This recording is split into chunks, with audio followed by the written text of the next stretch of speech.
Rien qu'en Île-de-France, 2500 avions en phase de décollage ou d'atterrissage survolent chaque jour nos têtes. Et ce trafic va s'intensifier dans les années à venir. On sait aussi combien ce trafic dense peut apporter en nuisances sonores et atmosphériques. Alors le défi est de taille pour les constructeurs d'avions. Plus le choix, les futures générations d'avions devront être moins polluantes. Nous sommes en 2050. Décollage de Paris à midi. Arrivée à Tokyo prévue pour 14h30. 2h30 seulement pour aller au Japon. Cet avion s'appelle le Zest et son secret c'est l'altitude. À 30 km au-dessus de la Terre, il peut voler à plus de 5000 km/h. À cette hauteur, il ne fait pas de bruit et pollue beaucoup moins. Ses émissions se dispersent dans la stratosphère sans retomber sur Terre. Hyper rapide, discret et propre, peut-être le verra-t-on un jour dans le ciel. Mais pour l'instant, les avions au-dessus de nos têtes ressemblent plutôt à ça. Nous sommes à Suzy-en-Brie, en banlieue parisienne. Des avions comme ça, nous en avons tous les jours sur le quartier. Ça représente un avion toutes les 3 minutes, 365 jours par an, 17h30 par jour. Nuisances sonores, rejets de CO2, de gaz et de particules toxiques, chaque jour, les riverains des aéroports sont exposés. D'année en année, le trafic augmente. Alors comment limiter l'impact environnemental des avions ? Le transport aérien peut-il changer? Certaines solutions existent déjà et ça commence sur le tarmac. Voilà, vous avez ici l'organe de production électrique. Des câbles comme celui-ci, on en voit presque partout à Roissy. Vous voyez, c'est un câble de courant qui est branché directement au nez de l'avion et qui fournit toute l'énergie électrique pendant le temps où l'avion est stationné sur notre aéroport.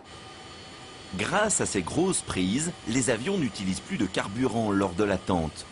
C'est autant de rejets de CO2 en moins sur l'aéroport. Mais bien sûr, c'est en vol que les avions sont les plus polluants et les plus bruyants. Une solution consiste à les faire voler moins longtemps.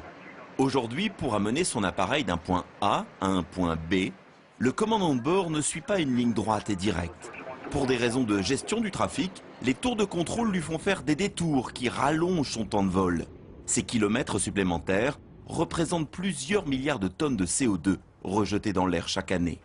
Demain, ce qu'on veut, c'est pouvoir, dans l'espace aérien, notamment qui va englober la Suisse, l'Allemagne, les Pays-Bas, la Belgique et la France, on veut pouvoir offrir un réseau de routes directes avec un point d'entrée et un point de sortie et la possibilité pour l'avion d'aller directement de son point d'entrée à son point de sortie. Les améliorations viennent aussi des constructeurs. Dans cette usine américaine, pour fabriquer le Boeing Dreamliner, on fait la chasse au kilo. On utilise des matériaux ultra légers, les matériaux composites. Un avion moins lourd, c'est un avion qui consomme moins et donc qui pollue moins. Les moteurs se perfectionnent également. Le tout nouveau réacteur LIPX de Safran annonce des performances impressionnantes. Consommation en baisse, 2 fois moins de gaz nocifs rejetés, empreinte sonore divisée par 4. Alors en associant innovation technique et meilleure organisation des vols, un transport aérien plus propre est-il vraiment possible? C'est ce qu'a voulu démontrer Air France. Aéroport de Toulouse, le 13 octobre 2011. Les réservoirs de cet avion utilisent des biocarburants. Sa trajectoire a été calculée pour être la plus efficace possible. Ses sièges ont été allégés de 40%. Ce vol pour Paris associe à peu près toutes les méthodes connues en matière de réduction des rejets de CO2. Et ça marche. Avec tous ces leviers, les biocarburants, un avion plus léger, des trajectoires optimales, nous avons réduit de plus de 50% nos émissions de CO2 sur ce vol. À plus long terme, de nouvelles technologies vont sans doute révolutionner le transport aérien.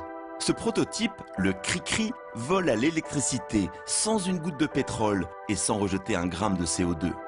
Pourquoi pas un avion de ligne sur le même modèle? Les ingénieurs y travaillent déjà, et cet engin, digne d'un film de science-fiction, le Voltaire, sera peut-être au point dans 20 ans. Il est pensé pour voler environ 2 heures avec 150 passagers grâce à un moteur électrique révolutionnaire. Le moteur électrique étant supraconducteur, ça veut dire qu'on fait passer de l'électricité à très haut rendement et donc on a des puissances très importantes pour le poids soulevé. Des avancées techniques séduisantes mais qui ne doivent pas masquer la réalité. Moderniser les avions prend du temps, tandis que le trafic aérien, lui, ne perd pas un instant. Il double tous les 15 ans. Pendant plus d'un demi-siècle,